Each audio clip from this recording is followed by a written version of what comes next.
முத்தப்புறத்துல மட்டும் சுவர் சார்ந்து சீன பெருஞ்சுவர்னு சொல்லுவாங்கல்ல, கிட்டத்தட்ட எத்தனையோ மணி நேரம் ஆகும்னுவாங்க, 4 ஆகும் சுத்தி வரணும்னு. அந்த மாதிரி அவங்க கிட்டத்தட்ட ஒரு 700 மீட்டருக்கு சுவர் எழுப்புறாங்க. சாமி கும்பிடக்கூடாது அப்படிங்கிற வச்சு தேவேந்திர மக்கள் வணங்கி வந்து அந்த மாரியம்மன் சார்ந்த அரச மரத்தையும் உள்ளடக்கி ஒரு தீண்டாமை சுவரை வந்து கட்டிடுறாங்க. நாங்க எப்படி எதிர்ப்பு தெரிவிச்சு பார்த்தா எந்த இடத்துல நம்மளோட பேச்சு எடுபடல. ராம ரவிக்குமாரும் எங்க ஊர் உறவுமுறை பிளமார் சமூகத்தை சேர்ந்த காரியக்காரங்களும் ஒரு மனு மறுபடியும் கொடுக்குறாங்க கோர்ட்ல. யாருகிட்ட? எந்த நீதிபதி? சிஆர் சாமிநாதன் கிட்ட. ஓ, அவர்கிட்ட கொடுக்குறாங்க. மறுபடியும் அவர்கிட்ட கொடுக்குறாங்க.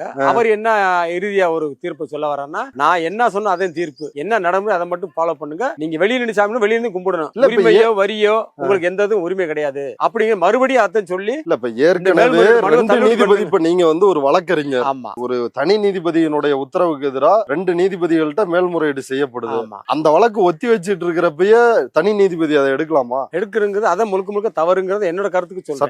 சட்டவிரோதமா செயல்படுறாங்கன்றத அந்த ஆதிக்க ஜாதிக்கு ஆதரவு என்பது இங்க இந்த இடத்துல சாமிநாதன் காட்டுறாரு. ஏன்னா எங்க மக்களை கூப்பிட்டு இதுவரைக்கும் அவர் இந்த ஊர்ல வந்து பார்த்ததும் இல்ல, இத்தனை கொலை நடந்திருக்கு, இத்தனை பிரச்சனை நேரடியாக விசாரணையும் கிடையாது. எங்க மக்கள் விசாரிச்சதே இல்ல. அவர் யாரோ சொல்றாங்க பின்புலமா இருந்து அதை அப்படியே ஃபாலோ பண்றாரு. திருப்பங்குன்றம் முருகன் கோயில இம்புட்டு பஞ்சாயத்து பண்ணவர் எங்க ஊர் வந்து பாதிரி ஒரு அழகா தீர்த்து வச்சிருக்கலாம். ஆமா, அங்க நேரா போனாரு. அங்க போனவரு இங்க வந்து பாருங்க என்ன மாதிரி பொசிஷன் இருக்கு பாருங்க, மக்கள் எவ்வளவு பாதிக்கப்பட்டிருக்கான்னு பார்க்கலாம். இங்க முழுக்க முழுக்க இந்துக்கள் இருக்காங்க. இந்துக்கள் ஃபுல்லாவே இந்துக்கள் தான்.